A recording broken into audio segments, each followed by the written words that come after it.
So if you bought your home with a VA loan on or after August of 2022 and you're thinking that you're going to be PCSing from Fairbanks to North Pole within the next few years, then ignoring this video or ignoring what we talk about could potentially cost you thousands of dollars. This is free information that you can't afford to ignore. No one told me this stuff when I was buying my home, and my ignorance allowed me to make this mistake twice. So stick around to the end, pay attention, or pay thousands later. I promise you it'll be worth it.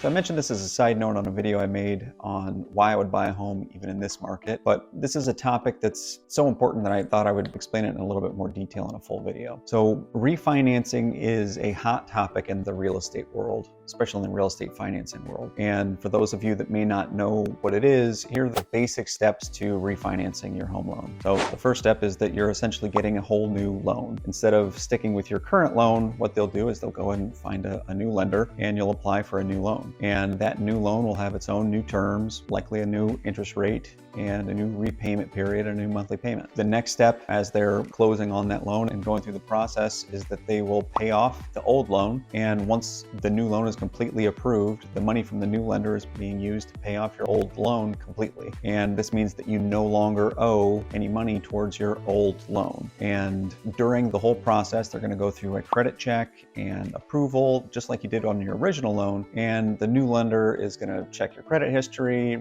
take a look at your debt to income ratio, see what your financial situation's like, and decide if you're totally approved for this new loan and new whole situation. This sounds like a pretty good deal if you're going to end up getting a reduced interest rate. And this is the exact chain of events that I went through twice, so pay attention. Thinking about moving to Fairbanks? Well, click on the link below for my free relocation guide where I talk about top schools, top neighborhoods, and so much more. Here's how it got me the first time. We bought our first home in 2011 for $234,000, a 4% interest rate. Our payment was around $1,550 a month. Within months after closing, because I purchased with my VA loan, I started getting letters in the mail from these super predatory and ultra scammy looking lenders that didn't even put their names on their letters. Like, I had to do some real digging to even identify who these people were. They were offering something called an IRRL, an IRRRL, interest rate reduction refinance loan. And at the time, the lender that I closed my loan with, who seemed to be trustworthy, I'm not going to name any names, but he worked for a large nationwide lender that if you were to Google VA home loan, it'll be the first one that pops to the top. So you can figure that out on your own. He closed my loan. Service was great. At least at the time, it seemed everything was great. So I called him and I said, hey, is this real? Can I really get a lower interest rate all of a sudden? And he was like, yeah, these things are sold to veterans all day long. And it's a free way to reduce your interest rate, but it may have a little bit of some stipulations to it. And he said, if you qualify, these are the only stipulations. You have to already have a VA-backed home loan. You have to be using the IRRL to refinance your existing VA-backed home loan. And you have to certify that you're currently living in and plan to currently live in or plan to continue to live in your home. So as long as you can meet those three things, you should be able to get it. And I was like, this sounds awesome. Let's stack up that instant savings today. Now, what he didn't tell me is the following. The reason why it's a free refinance is because the VA already backed the loan. So this lender going through the process is kind of inconsequential because the VA has already guaranteed the loan. So they're guaranteed to make the money. So anyone could refinance this loan. Any lender that can do VA loans can refinance this loan. So it wasn't a special thing that they were just, offering out to me. It was something that anyone could do. So he was trying to make me feel special, but I wasn't. I was just another one, So also keep in mind that nothing in life is free. So along with, this whole thing, there were actually fees associated with the whole process, like a funding fee, an appraisal fee, an origination fee, title fees, recording fees, prepaids, property taxes, insurance, prepaid interest. They had to run my credit again, so I had to pay for my credit to be run again. The cool thing was, or at least it seemed cool, was that they were like, hey, we can even streamline this whole process and make it happen real fast. So what we'll do is we'll get them to waive the appraisal. Wink, wink, and we'll get through the whole thing a lot faster. I said, that sounds great. Let's do that as fast as we can. I want to stack up this savings. Let's go. So when they finally present the final tally to you to show you exactly how much you're going to have to pay to take advantage of this fantastic opportunity, it ended up coming between 2 and 3% of the loan balance on our property. And I was stuck. I said, well, you know what? I can't afford that. I don't have that kind of money available. 2 to 3%, that's $230,000. So 2% of that would have been $4,600. I didn't have that. So sorry, I can't afford all this savings. Bummer. And he said, well, actually, if you want, we can actually just roll all of these fees to the top of your loan and you can just finance the whole thing. I was like, what? What a deal. Let's do this today. So that's what we ended up doing. So we ended up going from a 4% interest rate to a 3 3/4 or 3.75% interest rate and felt great doing it. You're like, wow, what a deal.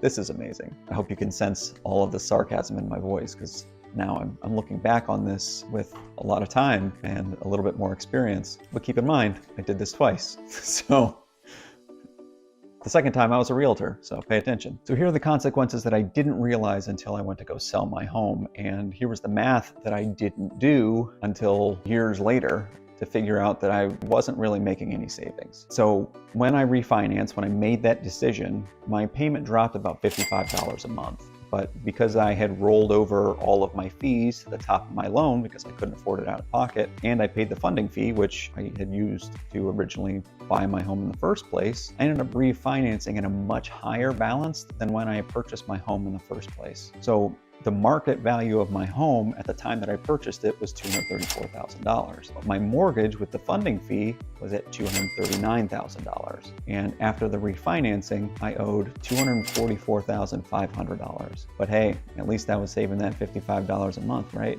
So you might be thinking, well, over time, that $55 a month, that kind of stacks up and that could be something significant, right? Well, let's look at it. Let's do the math on that too. So we owned that home for about 6 years.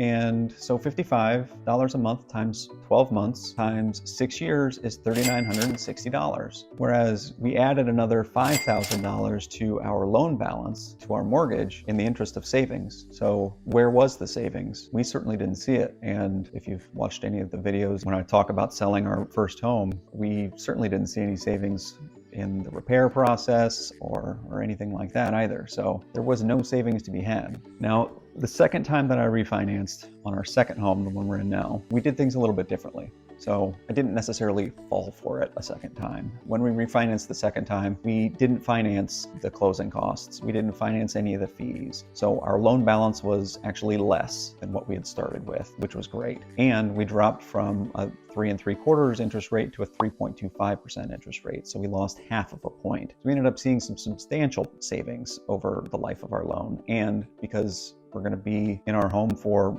many years. I mean, we've already been here since, it's 2023 and we moved in 2018. We've been in here the same amount of time as we were in our first home. So we've seen a great deal of savings in having done that. But the difference between the first time and the second time is that the second time it really made sense for us and the first time it didn't. So the key to all this, and I hope that this message gets through, is that it's important to find a lender that's not chomping at the bit to loan money to you and to refinance your home. And if they're not like super adamant about selling you a refi, that's the one that you want to talk to. And one such lender is Bethany Yoakum with First Rate Financial. She and her team will work through with you and identify whether or not refinancing actually makes sense for you. And if it doesn't make sense for you, your family, or your goals, and if it just flat out doesn't, then she's not going to try to push you into it, which is exactly what you want. I wish I had talked with a lender like her in 2012 when I refinanced my first home, because had I known then what I know now, I wouldn't have done it. I would have just paid the extra $55 a month. So going forward, especially with how high interest rates are now, you're going to hear a lot of people talking about, all of these great offers about how great it is to refinance. So hopefully going forward, especially with how high interest rates are right now, you're going to hear and see a lot of offers from folks that are going to tell you how great it is to refinance. Hopefully you'll have watched this video and you're a little bit more educated on really what to watch for. We've helped hundreds of homeowners buy and sell homes, and the sudden realization that they owe more on their home than what they thought they did is a heartbreaker. and this is one way to prevent it. So I hope you got some value out of this. If you did, make sure you share it with your friends that might be in the same situation that you are, especially if you're bought your home in August 2022 or since then. Consider subscribing to our channel. We're releasing Fairbanks related real estate content at least twice a week to help keep you informed about our market. And if you've got questions about these topics or any others, you can drop them in the comments below. I answer those every single day. You can also give us a call, 907-885-0316, or you can check out our website at fbxhomesearch.com. Thanks again. Have a great day.